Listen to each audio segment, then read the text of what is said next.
Hi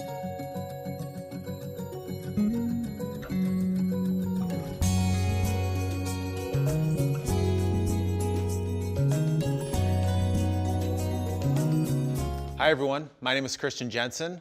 I'm the Executive Director of My Team Triumph, and I'm also a personal trainer at Bellin Fitness Center. I'm here to talk to you guys a little bit about perspective, passion, and purpose. Some stories that I want to share with you come from my life, some of the lessons that I've learned along the way about truly finding what your path and your purpose is. I'm going to share some of these stories and give you some points that I've learned and hopefully leave you with some questions to ask yourself. I'm not an expert on purpose, but I've found some things that I think are really important. I'm excited to share those with you today. So a little bit about myself. As I mentioned, I'm involved in an organization called My Team Triumph, which is an athletic mentoring program bringing people of all ability levels together to train for and participate in endurance events. This organization came about from my work with an individual named Mary, who has muscular dystrophy. And she was my first client as a personal trainer at Bellin Health.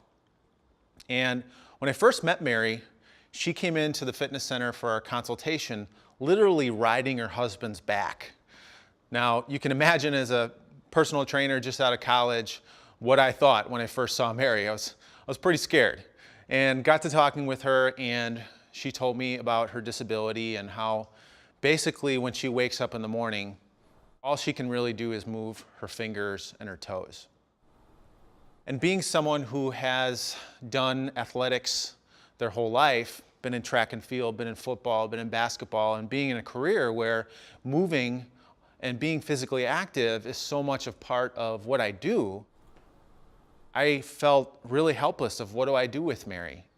We can only use a fraction of her physical ability, and I really felt sad for her. I really felt bad for what she was going through. And so we started our path, and I got to know Mary and developed a training program with her and really tried to help her learn how to do things a little differently in her normal day. I found out very quickly that I was not able to reverse her muscular dystrophy. It's not something I can cure. It's not something that we can really regain a lot of functioning. It's just the nature of that disease. But what ultimately happened through the process while improving some of Mary's functioning in everyday tasks was that ultimately she was training me. And she would tell me stories about how when her muscular dystrophy was progressing, and things like, well, she'd be walking around the kitchen, and when she could still ambulate, and she was home alone and she was cooking, and she would trip and fall down on the floor. Now, most of us would just go, well, let's just get up. Well, with Mary, her situation was such that she could not actually get up off the floor. She was stuck there for hours until someone came and got her. She couldn't crawl over to the phone. She couldn't yell for help. No one was home. Now, again, if that was you or if that was me, I would say, gosh, this is terrible. You know, why is this happening to me? You know, you would be angry, you would be mad, you would say, why, God, is this happening? Mary viewed it as a situation where it was a great opportunity for her to clean out her cabinets or clean the ketchup stain on the carpet. What? Like, are you serious? Like, who does that? Like, no one does that. So Mary took her situation the way it was and looked for the best opportunity for her based on that situation. She taught me a lot about life. That's just one of the few stories about Mary, but Mary really opened my eyes up to what being healthy and well truly means. It's not necessarily about how many calories you can burn in the gym, or how many calories you eat, or how much you weigh, or what your HRA score is. All important things. We want to focus on the physical aspect of our health, but we can't dismiss our emotional, our spiritual, and our purpose-driven health. We can't dismiss that. Because it doesn't matter how much we weigh or how healthy we are. If we're not purposeful about our life, we don't feel like we have a meaning for why we're here, then none of that matters. So, got to know Mary a lot more, and one day we were in church, my wife and I, and saw a video of Team Hoyt, who I'm going to show you that video later on today. And this is a father and son who've been doing endurance races for years. The son has cerebral palsy, and the father wanted his son to be part of the community. He wanted to be doing a sport with his son, but he couldn't because of his CP. So the father, Rick, started pushing his son in endurance races in his wheelchair. And for years and years and years, they did this. And for Rick, the son, it provided freedom for him. And so when I saw this video, my wife and I instantly knew that this is something that we could do for Mary. And we could help her get out of her home, get into the community, and to start to interact with people. And so we did. In 2008, we asked Mary if she wanted to participate in the Bellin Run. So her first question was, how's that going to work? We borrowed our friend's running stroller and strapped Mary's legs in, and we did the 10K that year. And it was a phenomenal experience. Mary went from being at her desk in her home, looking outside, wondering what was going on in the world, to now being shoulder to shoulder with thousands of other people who were cheering her on. This encouragement is not something that Mary's heard for years in her life. Most people with disabilities, they're constantly reminded of their limitations rather than given encouragement. So this was a very powerful experience for my wife and I, and for Mary. And so it was the step for us to do more. We did more races after that. We did more bike rides. We did more events. And eventually we felt the calling. There were a lot of people reaching out to us that said, I have a son or daughter that I would love to be able to do this with. Or I would like to help someone. How can we get them involved? My wife and I, that wasn't a goal of ours. We were just trying to do something for Mary. But we really felt called to start something. So in 2010, we started an organization in Wisconsin called My Team Triumph. And so what we do is we bring people of all ability levels together, people who have a disability, people who are able-bodied, to train for and participate, and we get the entire community involved. And we participated in over 50 events a year, had over 500 individuals with disabilities, over 1,000 athletes to help them along the way. And again, the organization is not about what our time is or our distance. It's really about the connections that we build, the inspiration that comes from that. And that provides purpose for us. So this is the path that Mary and I and my wife took. I want to show you a little bit of some of our journey here. So on our screen, we have some pictures from an event that we did in 2013. This is the Ironman Wisconsin event, which is a triathlon. It is a 2.4 mile swim, 112 mile bike ride, and a 26.2 mile run. Mary and I had 17 hours to complete this race. Mary was in a boat for the swim, a bike trailer and the bike, and the running chair for the run. And it took us 16 hours and 23 minutes to complete the event. This was one of the first things that we talked about when we met about running, about doing an Ironman. And Mary said, let's do it. And it took us a few years to get ready to do that, a little bit of learnings, but ultimately we did. And Mary became one of less than 10 people in the entire world to ever do an Ironman, being fully assisted. So that was one of our journeys that we had. Now, I don't tell you that to say, wow, that's amazing, awesome what you did. You're an incredible athlete, Christian. It's not it at all. But what I want to share from that, more importantly, is the journey that we took together. Mary was the training with us the entire time. She was involved in that, swimming, biking, and running. And we got to know each other on a very deep level. And so my physical activity that I committed to in training for an Ironman event was not dedicated necessarily toward getting a medal or a t-shirt or trying to win an age group thing. It was dedicated toward this commitment that we had together, the relationship that we had together. And that's what drove me every single day when I woke up. It put purpose behind my wellness. And so I think it's extremely important when we look at our wellness goals, when we look at being physically active, that we have some purpose behind it. And that's something that I've tried to teach in my personal training when I work with people. Let's talk a little bit about purpose. Purpose is basically the reason for which something or someone exists. Purpose is one of those things that we all need as a core value, but it's often one of the things that we don't think that we deserve. When we talk about purpose, a lot of us think about what we wanted to do when we grew up. When we were young, we wanted to be superheroes, doctors, nurses, people that would change the world. Somewhere along the way, we kind of felt like, well, that's just being a kid. And we go to college and we learn about the real world. And we get into our 9 to 5, and one day we wake up and we go, what happened? So I believe that it's important for us to realize that no matter what we're doing as a job, we can ultimately have a purpose in other people's lives.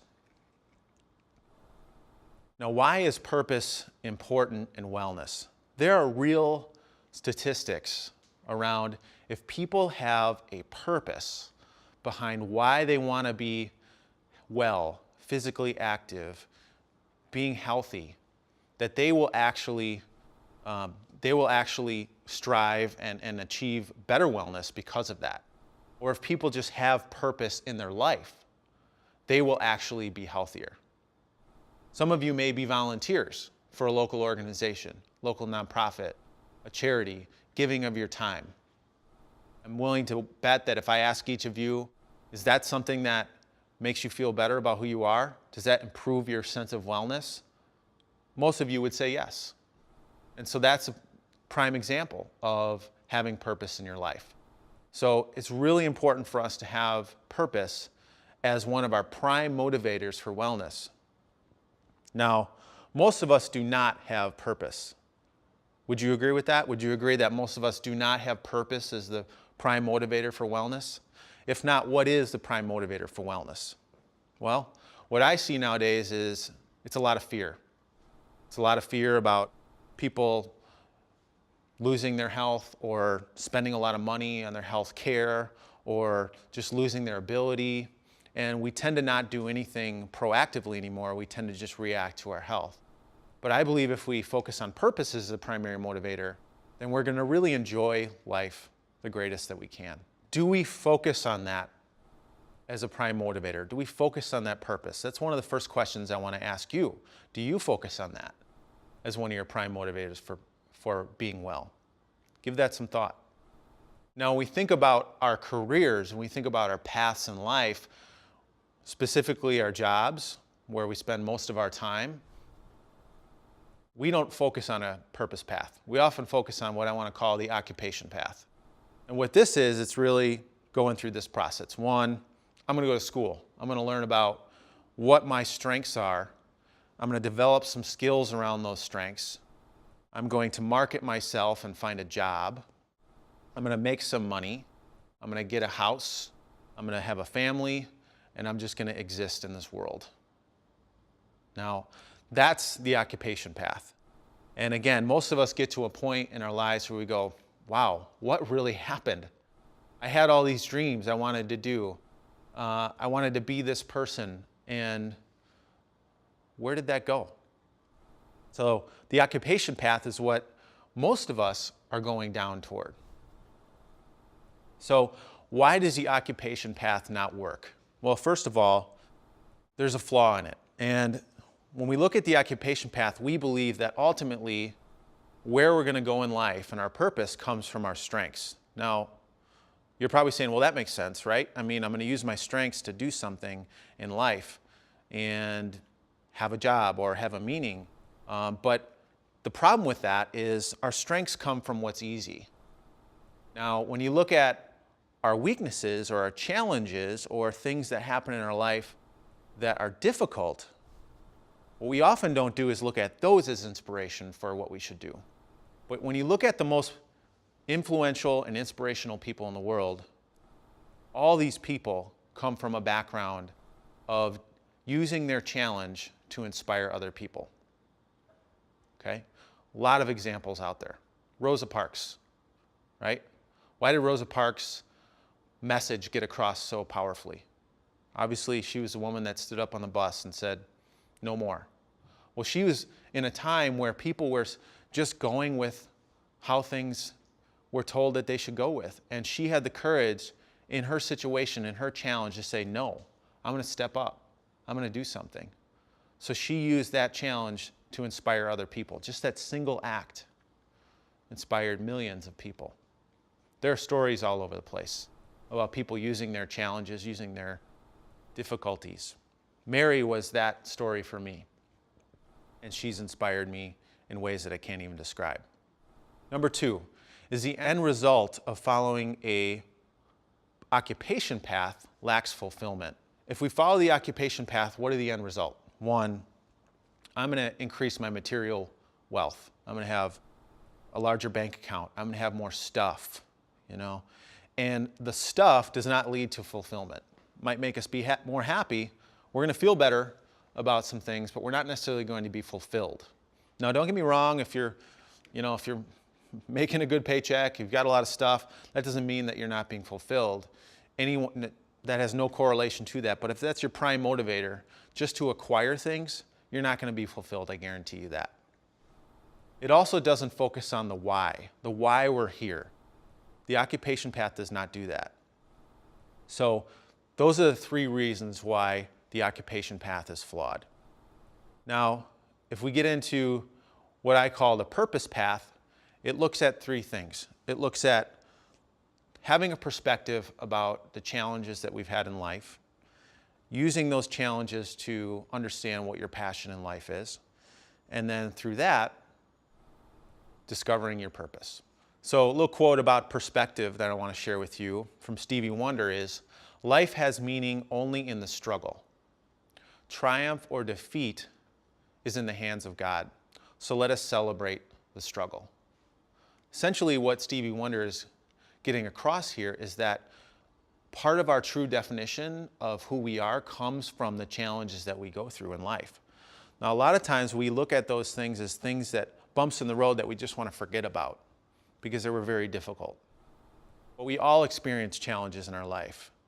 And if we understand this path, we can start to realize that those things may have been indicators for us of what we're supposed to do in life.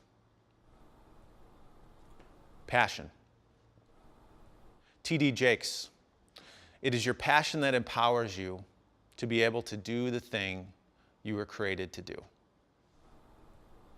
There's something about someone that has an incredible amount of passion. You've seen them. Maybe they're people next to you. They're your coworkers, your family, your friends, people you see in the news. People that have passion are unstoppable, and they are driven to accomplish what they want to. These are people that find out what they're meant to do in life, and nothing will stop them. That leads to purpose. Helen Keller said, true happiness is not attained through self-gratification, but through fidelity to a worthy purpose.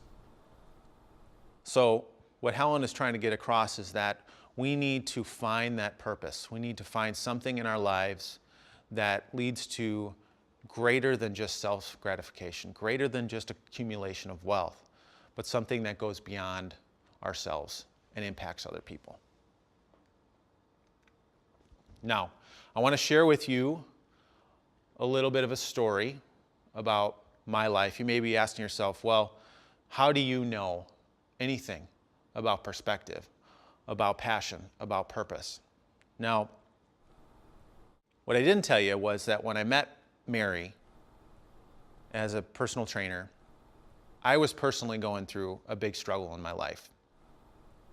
So when I was 15, my father was diagnosed with cancer, and shortly after that, he passed away. Now, as a 15-year-old, you're focusing on things like, man, let's go out to the football game, or, you're focusing on girls, or, just having fun. But all of a sudden, I was forced to face the reality of life, and that is that eventually it ends. And sometimes the people that you love the most are taken from you. And so my father passed away at my age of 15 with colon cancer. And I was really forced to struggle through that. And at that point, I made a decision that I was going to try to control my life.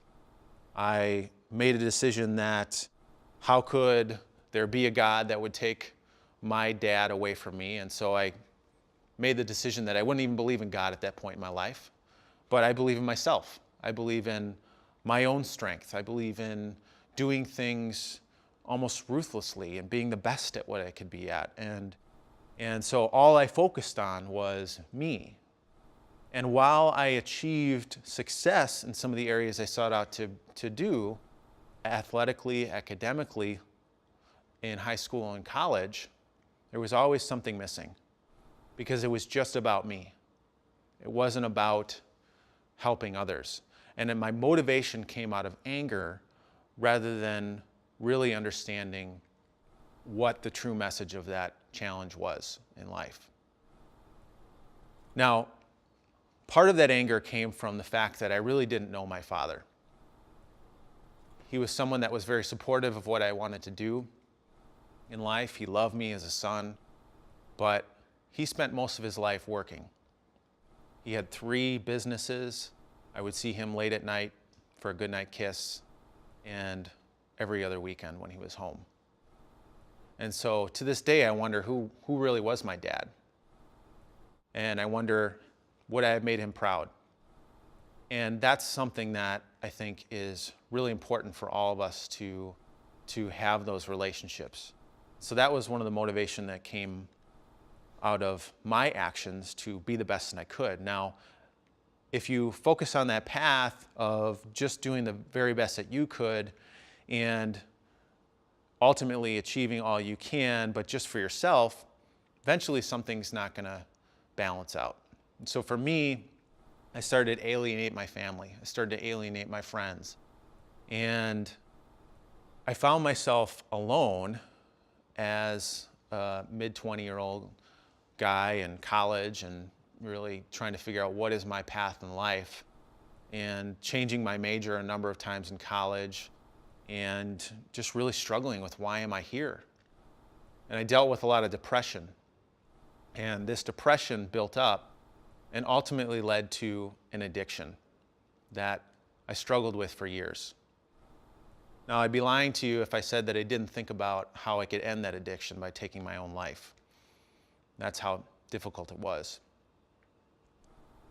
The change came in many ways, many people stepping up to invest in my life, me finding my faith again, but also meeting Mary.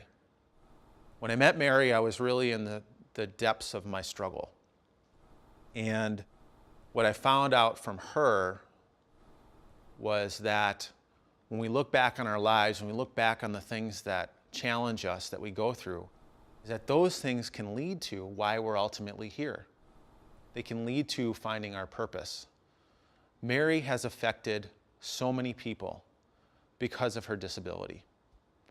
And if she can do that, then no matter what we go through, the challenges that we face, they can ultimately help define who we are to have a greater purpose. That's a little bit about my story. I talked a little bit about the video that we saw in church about Dick and Rick Hoyt, and I want to share that video with you now.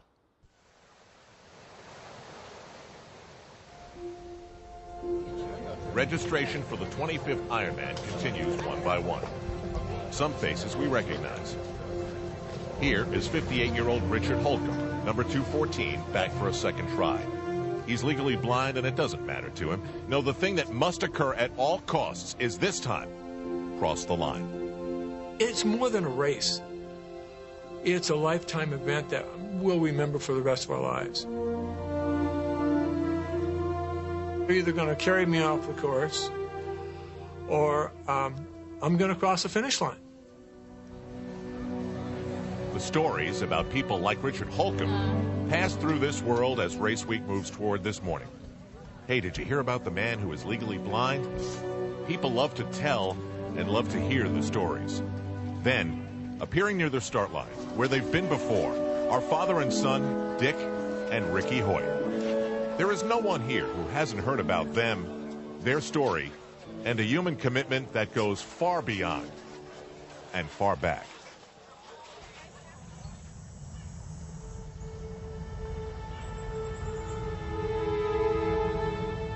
January 10th, 1962. We knew there was something wrong, but we did not know exactly what.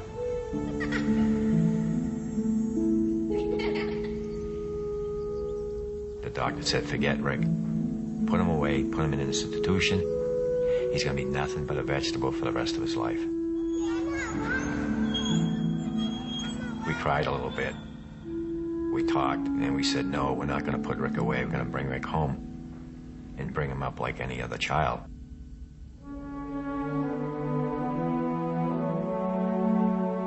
We knew Rick was smart. We could tell by looking in his eyes. And when we talked to him, he was paying attention to what we were saying. So we wanted to get a computer built so Rick could communicate with us. Everybody came to our house that night for Rick to say his first words, and everybody was betting, what is the first words Rick is ever going to say? His mom saying, it's going to be, hi, Mom, and me, the dad, saying, no, it's going to be, hi, Dad. Well, the Boston Bruins were going for the Stanley Cup, and the very first words Rick ever said was, go Bruins. Dick is a military man, so he knows a thing or two about commitment. This time, he's just months removed from a heart attack. This gift that he gives to his son, or is it the other way around? Either way, it all started when Rick heard about a charity run for a paralyzed athlete. He asked Dad, and Dad said yes.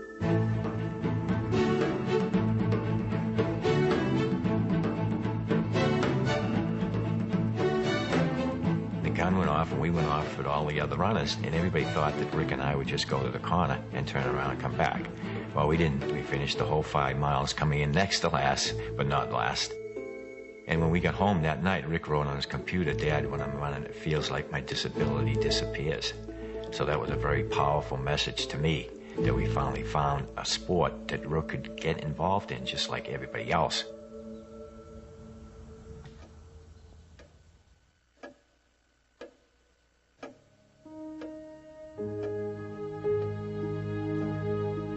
Rick is my motivator. He inspires me. To me, he's the one out there competing, and I'm just loaning him my arms and my legs so that he can compete. There's just something that gets into me when I'm out there competing with Rick that I can't explain it, and we're able to go faster. And it's just an unbelievable feeling.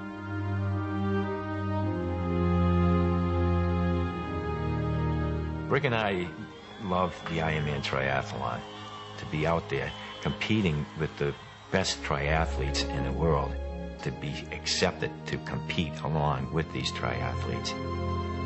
Just to be out there on that pier with all the other triathletes and then waiting in the water for that cannon to go off, it was just so exciting.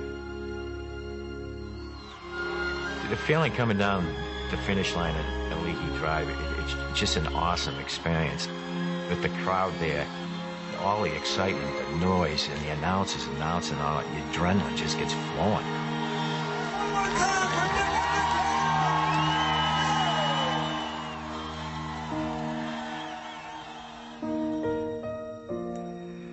I may be disabled, but I live a very fulfilling life. And if someone takes the time to get to know me, they will realize that I am no different than anyone else. Here he is. He graduated from public high school. He's graduated from college. He's out there competing in road races and triathlons. He lives a happier life probably than 95% of the population. Rick would tell you that, if he was physically able to do something, that he'd probably play basketball or football or hockey. But then he always says, no, the first thing he'd do is sit down and have me sit down in his wheelchair and he'd push me. It really makes me feel good that he appreciates, what I'm trying to do to help him out, and he'd do the same thing for me.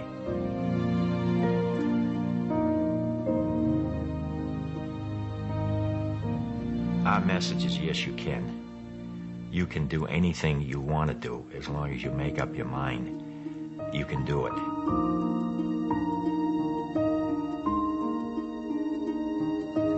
If you have ever searched for the meaning of life, stop. The answer lies right here. By the way, Ricky would want us to tell you the Bruins look pretty good this year.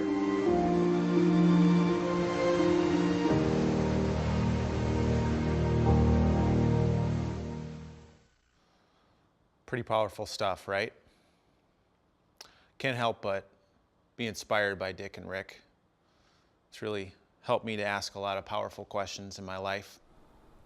So let's start to ask our own questions. The purpose path. Number one, your struggles are your gift. Think about Rick. Rick has participated in over 1,000 endurance events in his life. He can't speak, he can't write, he can't do a lot of the things in life that you and I take for granted.